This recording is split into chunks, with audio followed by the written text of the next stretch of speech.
Passing and trapping, skill card. Activity A, partner passing. Partners stand 10 meters apart and practice passing and receiving a soccer ball, focusing on technique. Students should practice passing with the inside of both feet and stop the ball each time with a trap before passing the ball back to their partner. Remind students to pass with the inside of their foot, keep their eyes on the ball, and plant the non-kicking foot firmly beside the ball with the toes pointing towards the target. They should also lock their ankle when making contact with the ball and follow through with their foot in the direction of the target. When receiving the ball, students can use a simple wedge trap or inside foot trap. With the wedge trap, hold the foot at a 45-degree angle with the heel close to the ground and apply pressure to the top of the ball.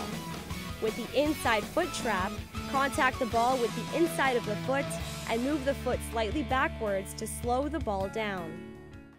Activity B, passing on the move.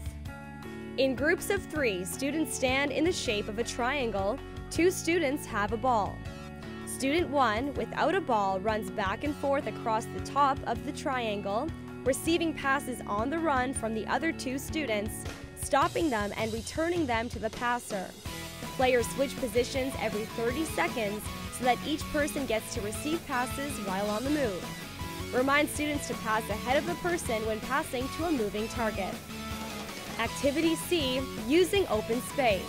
Pass and find space. Students work in groups of 3 with 1 ball per group. Students mark off a square using 4 pylons set 5 to 10 meters apart to designate the pass and find space.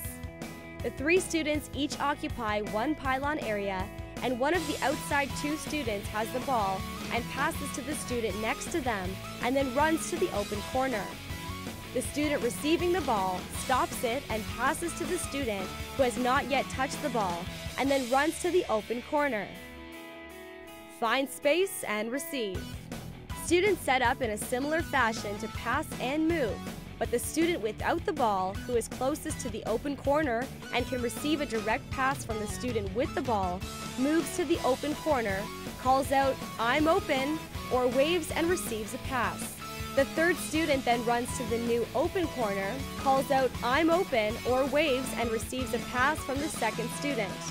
Students continue moving to an open space and receiving a pass. Activity D, follow the pass. Set up 3 pylons in the shape of a triangle. There is a student at each pylon and 1 student with a ball who doubles up at a pylon. The student with the ball passes to the student he or she is facing, follows the pass, and takes the spot of the student who has received the pass. The student who received the pass passes to the next person around the triangle and then follows the pass and takes the place of the person he or she passed to. Students continue passing and replacing the person they passed to for the duration of the activity. Remind students to stop the ball before they pass to the next student.